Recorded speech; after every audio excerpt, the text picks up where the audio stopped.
الله الرحمن الرحيم. وبالسند المتصل منا إلى الإمام الهمام الحافظ الحجة أمير المؤمنين في الحديث محمد بن إسماعيل بن إبراهيم بن المغيرة بن بردزبة الجعفي البخاري نفعنا الله بعلومه. بسم الله الرحمن الرحيم. كتاب الزكاة. باب وجوب الزكاة. وقول الله عز وجل وأقيموا الصلاة وآتوا الزكاة. وقال ابن عباس رضي الله عنهما حدثني أبو سفيان رضي الله عنه فذكر حديث النبي صلى الله عليه وسلم فقال يأمرنا بالصلاة والزكاة والصلة والعفاف.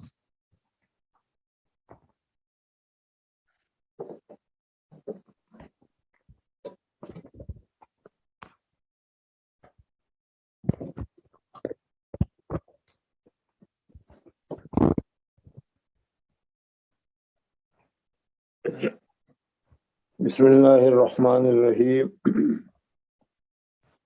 الحمد لله رب العالمين والصلاة والسلام على سيد الأنبياء والمرسلين محمد وآله وصحبه أجمعين اما بعد. امام بخاری رحمۃ اللہ تعالی علیہ نے کتاب الصلاۃ اور صلاۃ کے متعلق جو مسائل وغیرہ تھے وہ تمہارے سامنے ذکر کیے. اب اس کے بعد کتاب الصلاۃ کے بعد متصلاً کتاب الزکوٰۃ کو ذکر کر رہے ہیں، اور وجہ اس کی ظاہر ہے کہ قرآن پاک میں جہاں اقیم الصلاۃ کا ذکر کیا گیا ہے وہاں وآتوا الزکوٰۃ کا بھی ساتھ میں ہی ذکر کیا گیا ہے، اور اسی طریقے سے محدثین اور فقہا نماز کے بعد زکوٰۃ کے مسائل کو ذکر کر رہے ہیں. اس وجہ سے مصنف رحمۃ اللہ تعالی علیہ نے کتاب الصلاۃ کے بعد کتاب الزکوٰۃ کو یہاں پر ذکر کیا. زکوٰۃ کے لغوی معنی آتے ہیں صفائی کے اور برتری کے بڑھنے کے معنی میں آتا ہے، اور اصطلاح شرع میں کہتے ہیں کہ جس آدمی کے پاس ایک مقدار معین تک مال ہو اور وہ ضرورت سے زائد ہو اور اس کے اوپر سال گزرا ہوا ہو تو پھر اس صورت میں اللہ تبارک و تعالیٰ نے اس کے اوپر زکوٰۃ کو متعین کیا ہے، فرض کیا ہے. نصاب کے برابر مال کا مالک ہونا اور شرائط کو پورے ہو جانے کے بعد اس کے اوپر زکوٰۃ ادا کرنا فرض ہو جاتا ہے، لازم ہو جاتا ہے، واجب ہو جاتا ہے.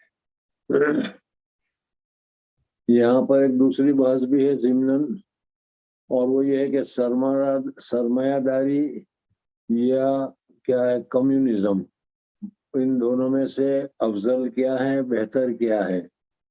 کمیونزم والے اس کو بہتر قرار دیتے ہیں اور سرمایہ داری والے سرمایہ داری کو افضل قرار دیتے ہیں. اسلام سرمایہ داری اور کمیونزم دونوں کو چھوڑ کر ایک ایسا راستہ انہوں نے اختیار کیا کہ ہر ایک آدمی کے پاس مال بھی ہونا چاہیے اور اس کے پاس مقدار معین کے مطابق مال بھی ہونا چاہیے، اور اس پر یہ لازم کر دیا جائے کہ اس میں سے کچھ حصہ وہ غربا اور فقراء کے لیے وہ نکالے. گویا کہ سرمایہ داری بھی پوری طریقے سے نہیں ہے اور کمیونزم والی بات بھی اس میں نہیں ہے. سب سے بہترین راستہ وہ ہے جو شریعت نے بتایا ہوا ہے. تیسری بات یہاں پر یہ ہے کہ زکوٰۃ کی فرضیت کب ہوئی. اس سلسلے میں امام بخاری رحمۃ اللہ تعالی علیہ نے حدیث ہرقل کو تمہارے سامنے ذکر کیا تھا، اور اس میں حضرت ابو سفیان رضی اللہ تعالیٰ عنہ سے ہرقل نے جو سوالات کیے تھے اس میں پوچھا تھا وہ کس کام کے کرنے کا حکم دیتے ہیں. یامرون الصلاۃ والزکوٰۃ کا لفظ انہوں نے کہا تھا. اور حضرت ابو ہریرہ رضی اللہ تعالیٰ عنہ کا ہجرت کے بعد حضور اکرم صلی اللہ علیہ وسلم سے ملاقات نہیں ہوئی، اس سے معلوم ہوا کہ ہجرت سے پہلے ہی حضور اکرم صلی اللہ علیہ وسلم زکوٰۃ کا حکم فرماتے تھے. تو اس سے معلوم ہوا کہ زکوٰۃ کی فرضیت مکہ مکرمہ میں ہوئی، لیکن اس کی تفصیلات وغیرہ جو ہے وہ مکہ مکرمہ کے حالات کے ختم ہونے کے بعد جب مدینہ منورہ حاضر ہو گئے، مدینہ منورہ میں بود و باش اختیار کر لے، اور پھر مدینہ منورہ میں اللہ تبارک و تعالیٰ نے مال دیا تو پھر اس صورت میں اس کی تفصیلات آئی کہ اتنا نصاب ہو تو اس کے اوپر یہ واضح ہوگا. تو تفصیلات اس کی مدینہ منورہ میں واضح کی گئی. جیسے کہ نماز کی فرضیت تو لیلۃ المعراج میں ہوئی، لیکن نماز کی ادائیگی کی تفصیلات جب حضرت جبریل علیہ السلام ظہر کے وقت تشریف لائے اور اس وقت انہوں نے وضو وغیرہ کر کے بتایا تھا نماز کس طریقے سے پڑھنی ہے، اس کی پوری تفصیلات بتائی، اس کے بعد وہ ادا کی گئی۔ اس طریقے سے یہاں پر بھی ہے۔ زکوٰۃ کے معنی پاکیزگی کے بھی ہے اور بڑھوتری کے بھی ہے۔ اس وجہ سے اللہ تبارک و تعالیٰ کے راستے میں مال دینے سے مال ختم نہیں ہوتا، مال کم نہیں ہوتا، بلکہ اس میں خیر اور برکت پیدا ہوتی ہے۔ اور اس کے علاوہ اللہ تبارک و تعالیٰ کا جو حق ہے یا مال ہے اس میں سے جو نکالا جائے تو اس نکالنے کی وجہ سے اللہ تبارک و تعالیٰ کی طرف سے اس مال کی حفاظت وغیرہ بھی ہو جاتی ہے۔ بہت ساری تفصیلات آئندہ زکوٰۃ کے فضائل میں تمہارے سامنے ذکر کی جائے گی۔ حضرت شیخ نور اللہ مرقدر نے یہاں پر ایک واقعہ ہمیں بیان کیا تھا مظاہر العلوم کا، کہ مدرسہ مظاہر العلوم میں جن بزرگ کے نام پر مظاہر کا نام رکھا ہے وہ ہے مولانا محمد مظہر نانوتوی رحمۃ اللہ تعالیٰ علیہ۔ یہ حضرت مولانا قاسم نانوتوی رحمۃ اللہ تعالیٰ علیہ کے ساتھیوں میں تھے۔ بہرحال جس وقت مدرسہ مظاہر العلوم کی بنا رکھی گئی تو اس وقت جو حالت تھی اس حالت میں بینکوں وغیرہ کا جو آج کل نظام ہے ویسا بھی کوئی نظام نہیں تھا۔ جو کچھ مال ہوا کرتا تھا وہ مال اپنے ہی پاس رہا کرتا تھا۔ لوگ مختلف طریقے سے مال کی حفاظت کیا کرتے تھے، کہیں زمین میں دفن کر کے، کہیں دیواروں میں دفن کر کے، کہیں کسی بڑے آدمی کے پاس جو امانت دار ہوتا تھا اس کے پاس وہ مال رہا کرتا تھا۔ حضرت مولانا محمد مظہر نانوتوی رحمۃ اللہ تعالیٰ علیہ بہت بلند پائے کے بزرگ تھے، ان کے پاس بہت سارے لوگ آیا بھی کرتے تھے۔ تو مظاہر کے علاقے میں ایک آدمی رہا کرتا تھا جو شیوخ کے خاندان میں سے تھا، نیک اور اچھا آدمی تھا، معتبر آدمی تھا۔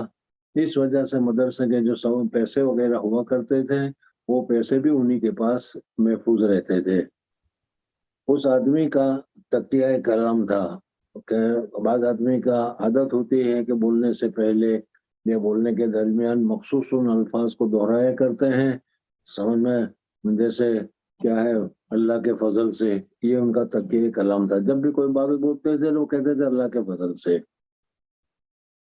بہرحال انہوں نے حضرت مولانا محمد مظہر نانوتوی رحمۃ اللہ تعالیٰ علیہ سے سن رکھا تھا کہ جو مال کی زکوٰۃ دی جائے وہ مال اللہ تبارک و تعالیٰ کی حفاظت میں پہنچ جاتا ہے، اور پھر اس صورت میں وہ مال اللہ تبارک و تعالیٰ اس کو محفوظ رکھتے ہیں اور کسی ظالم کے یا چور وغیرہ کے پاس وہ نہیں پہنچتا۔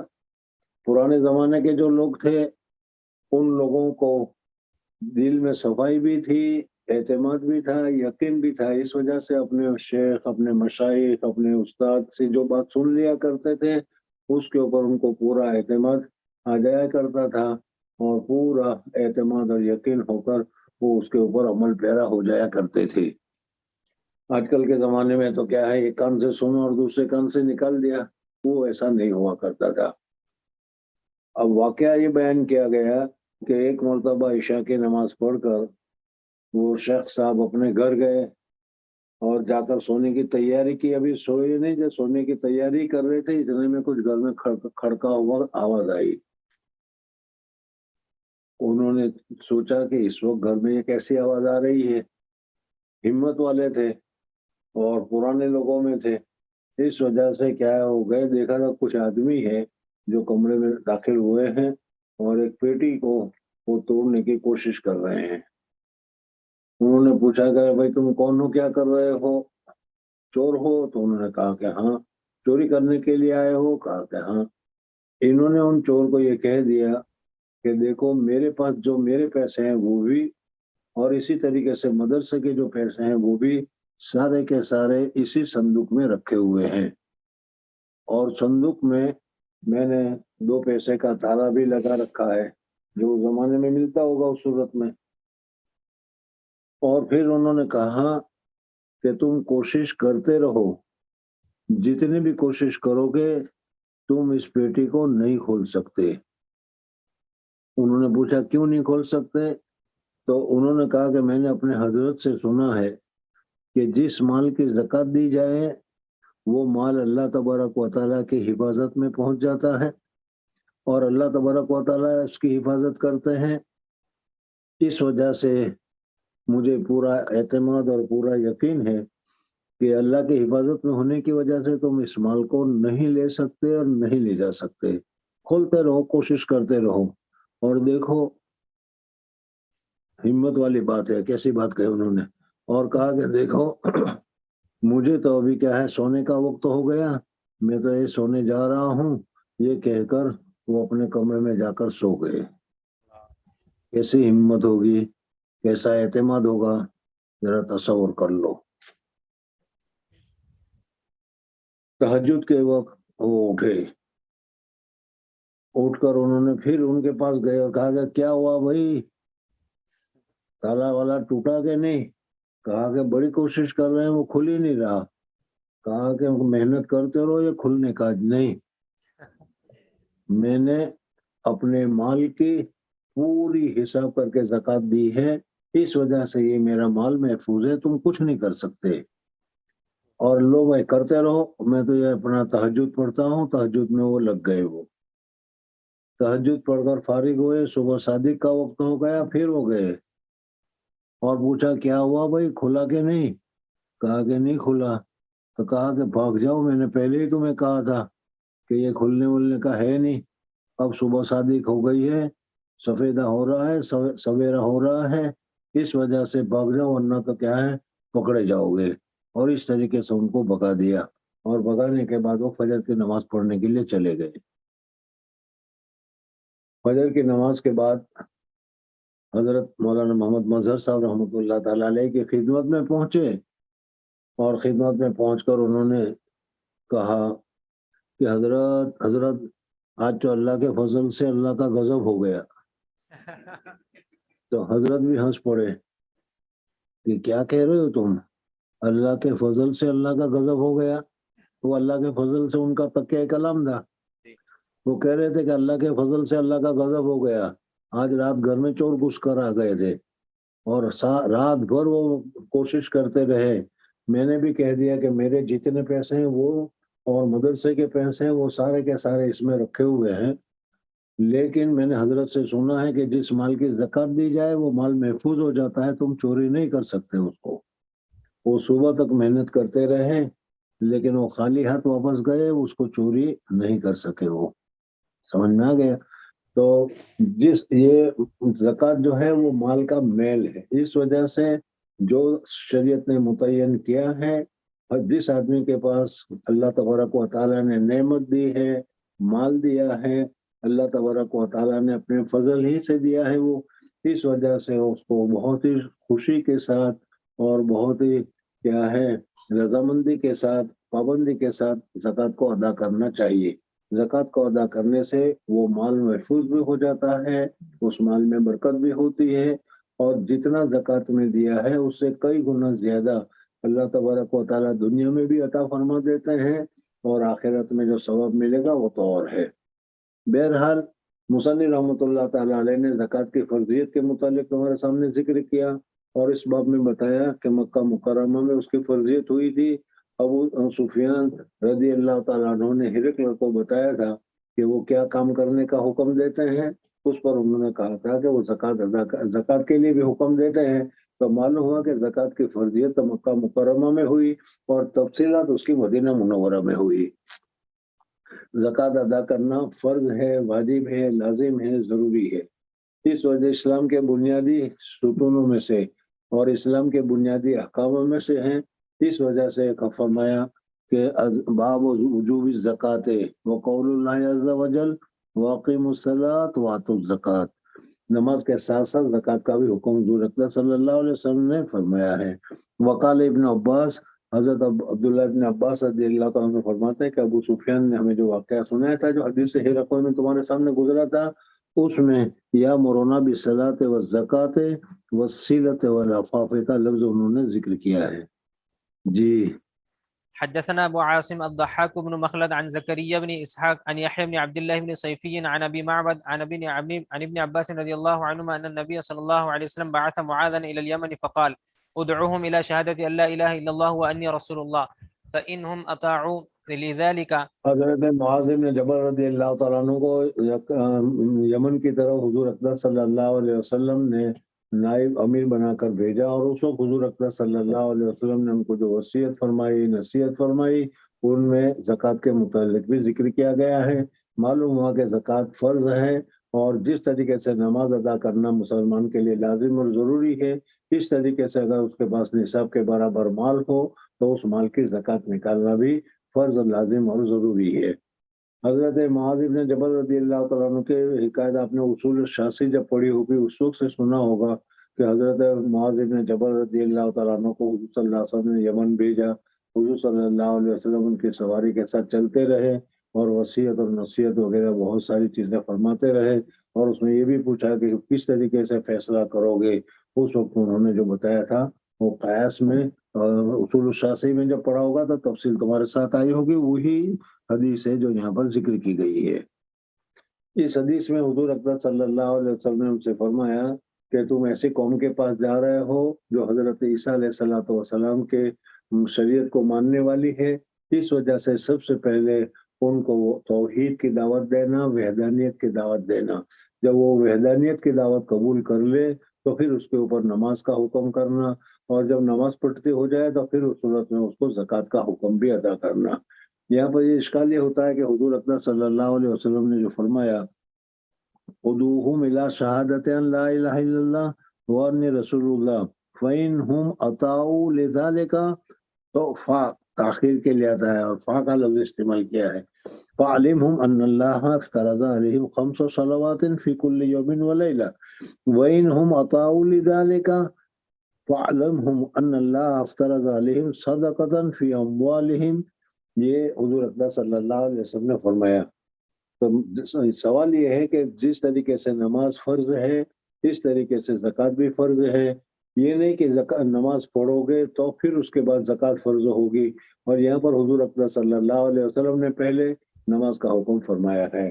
تو اس کا جواب یہ ہے کہ اصل میں فرضیت تو دونوں کی برابر ہے، لیکن سارے حکم ایک ساتھ جب بتائے جاتے ہیں تو آدمی جو ہوتا ہے پریشان ہو جاتا ہے، الجھن میں آ جاتا ہے۔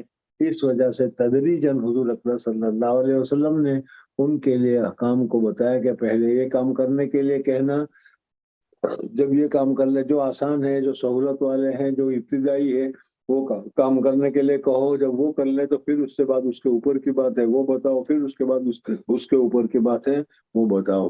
تو یہ نہیں ہے کہ اس کو کرو گے تو یہ مت کہنا اور یہ نہ کرے تو نہ کہنا، فرضیت دونوں کے برابر ہے، لیکن سب کام ایک ساتھ کرنے کا کہا جائے گا کہ یہ بھی کرنا ہے، یہ بھی کرنا ہے، یہ بھی کرنا ہے، یہ بھی کرنا ہے، تو آدمی کو کیا ہو جاتا ہے، پریشانی ہو جاتی ہے، ایک مشکل ہو جاتی ہے۔ نابل کے پڑھانے کے زمانے میں ایک مرتبہ پڑوس کے گاؤں سے ایک ہندو کو لایا گیا اور وہ مسلمان ہو گیا مدرسے میں، بہت مسرت ہوئی، مسلمان ہوا تو اب مسلمان ہونے کے بعد اس کو کیا کرنا چاہیے، کس طریقے سے رکھنا چاہیے، مولانا ایوب اعظمی کا زمانہ تھا۔ بہرحال اس وقت لوگوں نے یہ طے کیا کہ ان کو جماعت میں بھیج دو، اس وجہ سے ان کو نظام الدین جماعت میں بھیج دیا گیا۔ بہرحال اس وقت ان کو لوگوں نے یہی مناسب سمجھا کہ اس کو جماعت میں بھیج دیا جائے۔ میری رائے یہ تھی کہ اس کو جماعت میں نہ بھیجا جائے، بلکہ اس کو اپنے ساتھ رکھا جائے، آہستہ آہستہ اس کو ساری چیزوں کی تعلیم اور تربیت دی جائے۔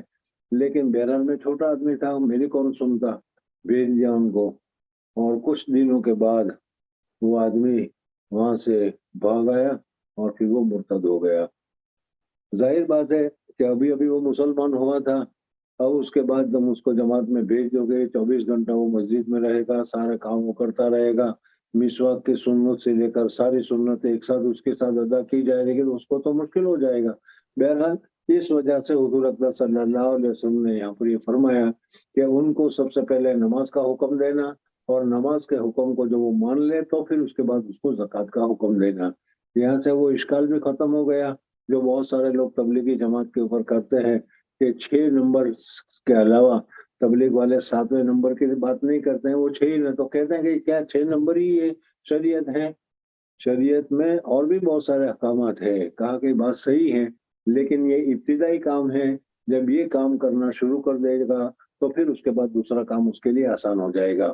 تو یہاں پر حضور اکرم صلی اللہ علیہ وسلم کا یہ فرمانا وَإِنْ أَطَاعُوكَ، پھر نماز کے سلسلے میں اگر وہ تمہاری اطاعت کر لے، مان لے، پھر اس کے بعد دوسرا حکم ہے وہ زکوٰۃ کا، وہ بتانا اور اس زکوٰۃ کو نکالنے کے لیے کہنا.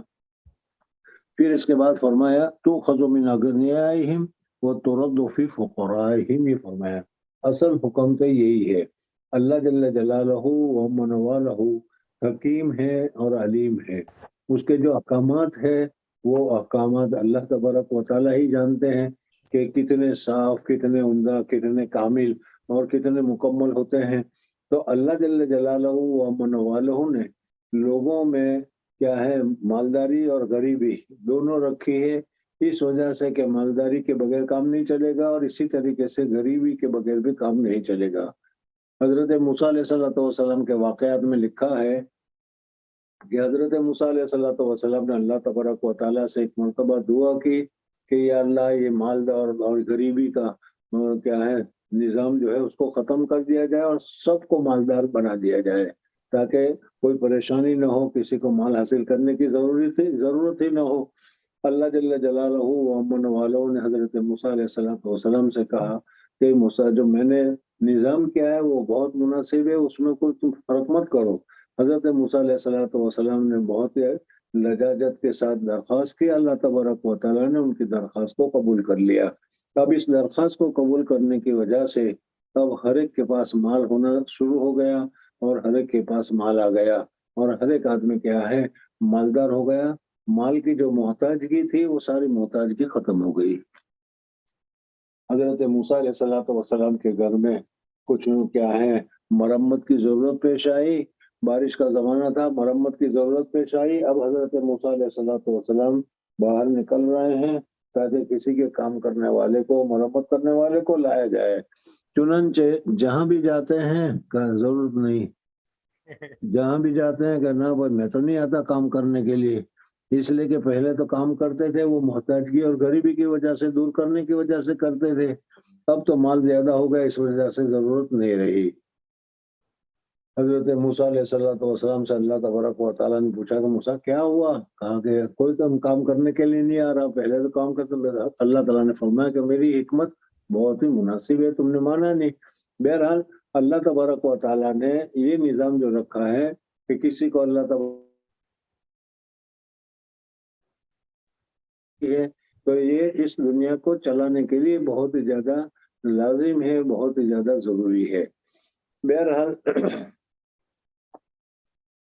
حضرت موسیٰ علیہ السلام کے واقعے سے بات تمہارے سامنے آ گئی. تو اللہ تبارک و تعالیٰ نے کسی کو مال دیا ہے اور کسی کو مال نہیں دیا. یہاں پر ایک بات یہ بھی درمیان میں سمجھ لو کہ ہم لوگ یہ سمجھتے ہیں کہ ہم نے اپنی ہوشیاری سے، ہم اپنے علم سے اور ہم نے اپنی چالاکی سے یہ مال جمع کر لیا ہے. مال کو جمع کرنا اپنی ہوشیاری سمجھتے ہیں.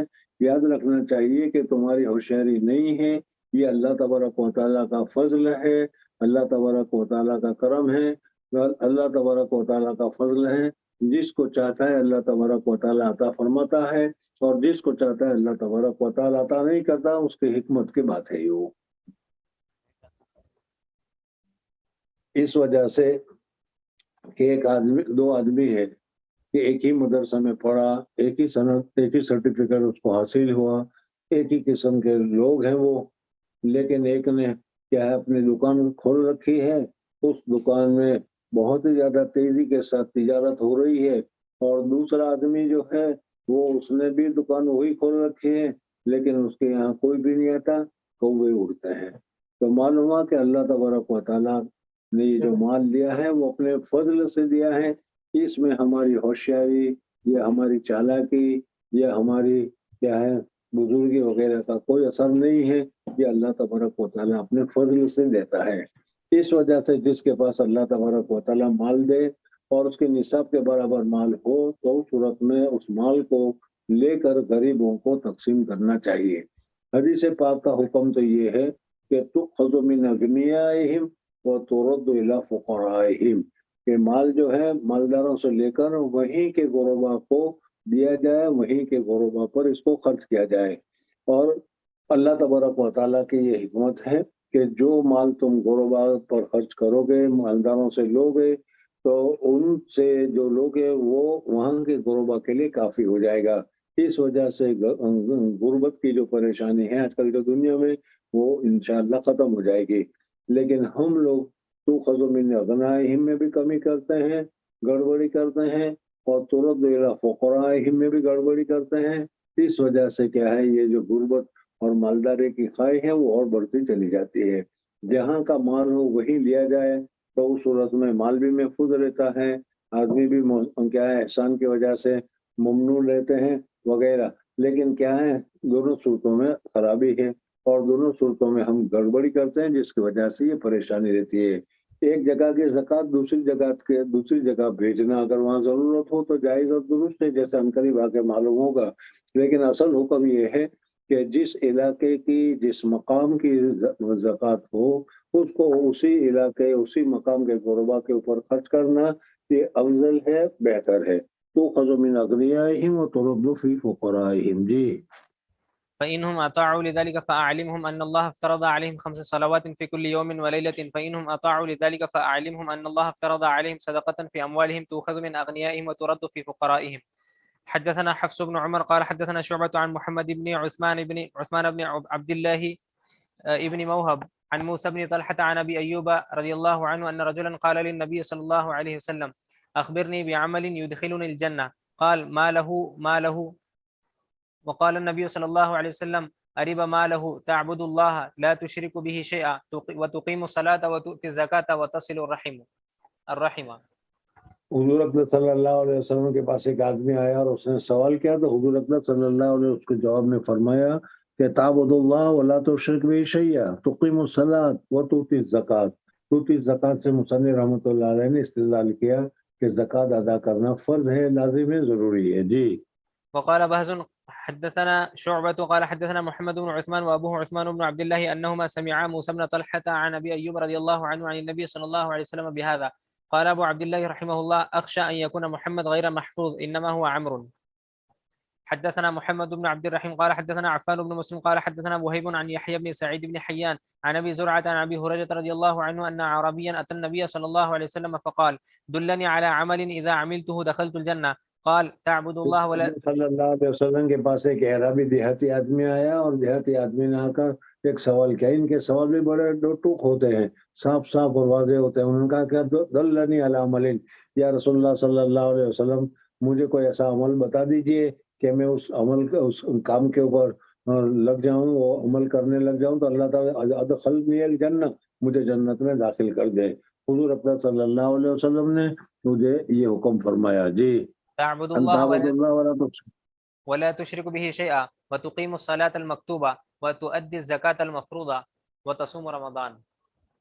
قال والذي نفسي بيده لا أزيد على هذا. فلما ولى قال النبي صلى الله عليه وسلم من سره أن ينظر إلى رجل من أهل الجنة فلينظر إلى هذا. حدثنا مسدد عن يحيى عن أبي حيان قال حدثني أبو زرعة عن النبي صلى الله عليه وسلم بهذا. حدثنا حجاج بن منهال قال حدثنا حماد بن زيد قال حدثنا أبو جمرة قال سمعت ابن عباس رضي الله عنهما يقول قدم وفد عبد القيس على النبي صلى الله عليه وسلم فقالوا يا رسول الله إن هذا الحي من ربيعة قد حالت بيننا وبين زمام ابن صالبہ رضی اللہ تعالیٰ عنہ والی حدیث تھی، وہ گزری کیا وفد عبد القیس آیا تھا، یہ گزرا تھا، یہ سب چیزیں پہلے تمہارے سامنے گزر گئی ہے، اس وجہ سے اب اس کے اوپر کوئی کہنے کی ضرورت نہیں۔ ایک مقولہ مجھے یاد آ رہا ہے، جب ہم لوگ پڑھتے تھے تو ہمارے اساتذہ ہمیں کہا کرتے تھے کہ دیکھو 3 سہمائی ہے، اس زمانے میں سہمائی، ششمائی اور سالانہ 3 امتحان ہوتے تھے۔ تو کہا کہ پہلی سہمائی جو ہوتی ہے پہلے 3 مہینے استاد بھی سمجھتا ہے اور شاگرد بھی سمجھتا ہے، بڑی تفصیل سے بات ہوتی ہے، اور پھر اس کے بعد جب دوسری سہمائی آتی ہے تو استاد سمجھتا ہے، شاگرد نہیں سمجھتے، سمجھ میں۔ اور جب تیسری سہمائی آتی ہے تو پراں رواں دواں اور پراں یوں کہتے تھے، رواں ہے، پھر دوسری شکل میں دواں ہے اور تیسری میں پراں ہے، پھٹافٹ چلو۔ اب یہ کیا ہے، پراں کا زمانہ آ گیا ہے، اس لیے کہ ابھی 5-6 پارے ہوئے، 24 پارے باقی ہے اور 3 مہینے باقی ہے۔ اس وجہ سے جو پہلے سن چکے اس کے اوپر دوبارہ سننے کی ضرورت نہیں ہے، یاد کرو چلتے رہو. جی آئیے وفد عبد القیس ہے. جی فقالوا يا رسول الله إن هذا الحي من ربيعة قد حالت بيننا وبينك كفار مضر ولسنا نخلص إليك إلا في شهر الحرام فمرنا بشيء نأخذه عنك وندعو إليه من وراءنا. قال آمركم بأربع وأنهاكم عن أربع: الإيمان بالله وشهادة أن لا إله إلا الله وعقد بيده هكذا وإقام الصلاة وإيتاء الزكاة وأن تؤدوا خمس وإيتاء الزکات سے ترجمۃ الباب ثابت ہو گیا. جی وأن تؤدوا خمس ما غنمتم وأنهاكم عن الدباء والحنتم والنقير والمزفت. وقال سليمان وأبو النعمان عن حماد: الإيمان بالله شهادة أن لا إله إلا الله. حدثنا أبو اليمان الحكم بن نافع قال أخبرنا شعيب بن أبي حمزة عن الزهري قال حدثنا عبيد الله بن عبد الله بن عتبة بن مسعود أن أبا هريرة رضي الله عنه قال: لما توفي رسول الله صلى الله عليه وسلم وكان أبو بكر وكفر من كفر من العرب حضور اقدس صلی اللہ علیہ وسلم کی وفات ہو گئی، حضور اقدس صلی اللہ علیہ وسلم کا انتقال ہو گیا. اس کے تفصیلات تمہارے سامنے ہے. حضرت ابوبکر صدیق رضی اللہ تعالیٰ عنہ کی خلافت کا زمانہ آ گیا. حضرت ابوبکر صدیق رضی اللہ تعالیٰ عنہ اپنی جلالت القدر کے باوجود طبیعت کے اعتبار سے کیا بہت نرم بھی تھے اور طبیعت کے اعتبار سے بہت سخت بھی تھے. سمجھ میں اللہ تبارک و تعالیٰ کے احکامات کے سلسلے میں کسی صورت میں کسی حال میں بھی وہ نرمی کے قائل نہیں تھے. بہرحال حضور اقدس صلی اللہ علیہ وسلم نے اپنے آخری زمانے میں حضرت اسامہ کے ساتھ ایک لشکر کو حضور اقدس صلی اللہ علیہ وسلم نے بھیجا تھا. مدینہ منورہ سے وہ نکلا لیکن ابھی مدینہ کے حدود سے وہ باہر نہیں نکلا تھا. اتنے میں حضور اقدس صلی اللہ علیہ وسلم کی بیماری کی بات پھیل گئی اور اس وجہ سے وہ قافلہ وہیں پر رک گیا. اور پھر حضور صلی اللہ علیہ وسلم کی بیماری بڑھتی رہی. بیماری بڑھنے کے ساتھ ساتھ حضور اقدس صلی اللہ علیہ وسلم کا انتقال بھی ہو گیا. اب اس انتقال کے بعد ابتدائی طور پر حضور صلی اللہ علیہ وسلم کے انتقال کے بعد جو حالات ہوئی، لوگوں کی پریشانیاں ہوئی، حضرت عمر فاروق رضی اللہ تعالیٰ عنہ تلوار لے کر کھڑے ہو گئے کہ جو بھی یہ کہے گا کہ حضور صلی اللہ علیہ وسلم کا انتقال ہو گیا، بھی گردن اڑا دوں گا. حضور صلی اللہ علیہ وسلم کا انتقال نہیں ہوا، وہ تو اللہ سے ملنے کے لیے گئے ہیں، ابھی آئیں گے وغیرہ وغیرہ. وہ ساری حالتیں ہو گئی. اور اس وقت دو کیا ہے مصنوعی نبی، انہوں نے نبوت کا اعلان بھی کر لیا تھا، دعویٰ بھی کر لیا تھا حضور صلی اللہ علیہ وسلم کی موجودگی میں. اور پھر اس وقت میں کیا ہے حضور اقدس صلی اللہ علیہ وسلم کے انتقال کے ساتھ ساتھ ہی لوگوں کی حالات میں بھی فرق پیدا گیا. وہ کفر من کفر، اور بعض لوگ مرتد بھی ہو گئے یا کفر کے قریب بھی ہو گئے. بہرحال اس میں جو تفصیلات ہے اس میں یہ ہے کہ بعض لوگوں نے تو واقعی میں ارتداد اختیار کر لیا. مسیلمہ کذاب اور اسود عنسی کو انہوں نے کیا ہے رسول، انہوں نے نبوت کا دعویٰ کیا تھا تو انہوں نے اس کو رسول ماننا شروع کر دیا. ادھر بعض حضرات جو تھے وہ مسلمان تھے، پکے تھے، انہوں نے اسود عنسی، مسیلمہ کذاب وغیرہ کو تو رسول نہیں مانا، لیکن زکوٰۃ کی ادائیگی میں انہوں نے انکار کرنا شروع کیا. اب اس میں بھی دو جماعتیں ہو گئی. ایک تو مستقلاً زکوٰۃ کا انکار کر رہی تھی اور سمجھتی تھی کہ زکوٰۃ جب تک حضور صلی اللہ علیہ وسلم تھے اس وقت دینا تھا، اب حضور صلی اللہ علیہ وسلم نہیں رہے اس وجہ سے اب زکوٰۃ دینے کی ضرورت نہیں ہے. ایک جماعت اس میں ایسی بھی تھی کہ وہ یہ کہہ رہی تھی کہ حضور اقدس صلی اللہ علیہ وسلم کو جب ہم زکوٰۃ دیتے تھے تو حضور اقدس صلی اللہ علیہ وسلم ہمارے لیے دعا کرتے تھے. اب حضور صلی اللہ علیہ وسلم نہیں رہے اس وجہ سے اب ہمیں بیت المال میں زکوٰۃ ادا کرنے کی ضرورت نہیں ہے، ہم اپنی طور پر زکوٰۃ کو ادا کریں گے. یعنی زکوٰۃ میں حضرت ابوبکر صدیق رضی اللہ تعالیٰ عنہ یا بیت المال میں دینے سے انہوں نے انکار کیا. بہرحال حضرت ابوبکر صدیق رضی اللہ تعالیٰ عنہ نے اس مسئلے میں بہت ہی سچا اور بہت ہی سخت مسئلہ اختیار کیا. حضرت عمر فاروق رضی اللہ تعالیٰ عنہ وغیرہ بھی اس وقت کیا ہے ذرا سا نرمی کی طرف مائل ہو رہے تھے، لیکن حضرت ابوبکر صدیق رضی اللہ تعالیٰ عنہ نے کہا کہ جو لوگ زکوٰۃ اور نماز دونوں میں فرق کرتے ہیں، نماز کی فرضیت کے مانتے ہیں لیکن زکوٰۃ کی فرضیت کو نہیں مانتے یا زکوٰۃ کی ادائیگی کی فرضیت کو نہیں مانتے، میں ان کے ساتھ جہاد کروں گا. اور حضرت ابوبکر صدیق رضی اللہ تعالیٰ عنہ نے ان کے ساتھ سختی کا معاملہ کیا اور کہا کہ حضور صلی اللہ علیہ وسلم کے زمانے میں اگر ایک اینک بکری کا بچہ یا ایک رسی بھی اگر زکوٰۃ میں دیتے ہو اور اس وقت اگر وہ انکار کریں گے تو میں اس کے ساتھ یہ معاملہ کروں گا. تو یہ واقعہ ارتداد کے ساتھ جہاں اور بہت سارے فتنے تھے، یہ زکوٰۃ کی فرضیت کا یا زکوٰۃ کی ادائیگی کا انکار کرنے والے بھی ہو گئے. اگر فرضیت زکوٰۃ کا انکار کرنے والا ہے تو ظاہر بات ہے وہ تو مرتد ہے. لیکن کیا تھا اگر وہ یہ کہے کہ زکوٰۃ تو ہم دیں گے لیکن حضور صلی اللہ علیہ وسلم کے زمانے میں ہم حضور صلی اللہ علیہ وسلم کو دیا کرتے تھے اور اب اس وقت حضور صلی اللہ علیہ وسلم نہیں رہے، اس وجہ سے ہم زکوٰۃ کو خود ادا کریں گے، بیت المال میں نہیں دیں گے. اس پر بھی حضرت ابوبکر صدیق رضی اللہ تعالیٰ عنہ نے سختی کی. اس وجہ سے کفر من کفر. جی.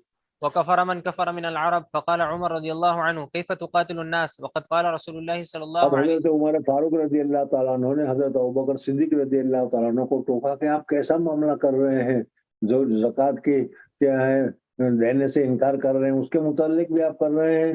اب یہاں پر اگر اس جملے کو لیا جائے جو حضرت عمر فاروق رضی اللہ تعالیٰ عنہ نے فرمایا کہ کیف تقاتل الناس وقد قال رسول اللہ صلی اللہ علیہ وسلم، حضور اکرم صلی اللہ علیہ وسلم نے فرمایا کہ جو لا الہ پڑھے گا وہ مسلمان ہے. یہ مسلمان ہے تو مسلمان کے خلاف کیسے تلوار اٹھاؤ گے؟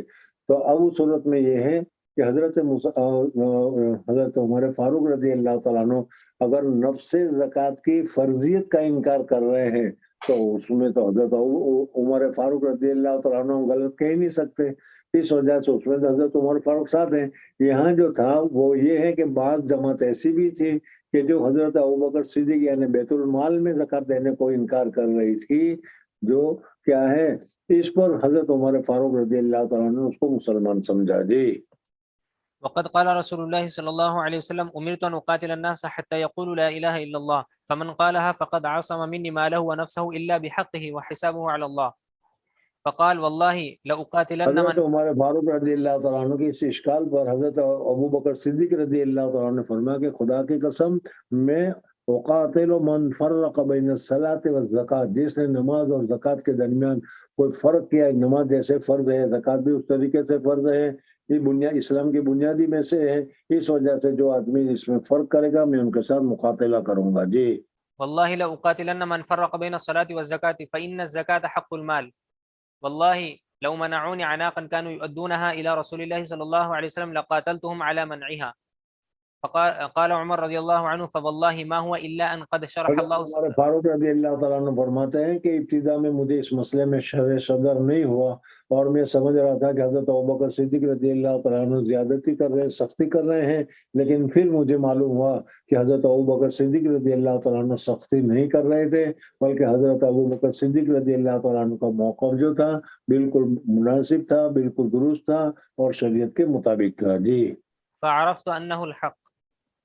باب البیعۃ علی ایتاء الزکاۃ.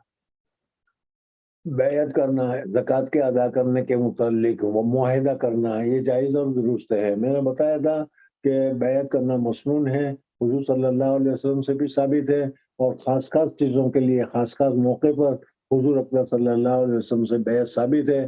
اس وجہ سے اگر کوئی آدمی یہ اس بات کے اوپر بیعت دے کہ اللہ تبارک و تعالیٰ جو مال دے گا ہمیں اور نصاب کے برابر ہوگا تو ہم اس کی زکوٰۃ ادا کریں گے، تو یہ بھی جائز اور درست ہے. جی.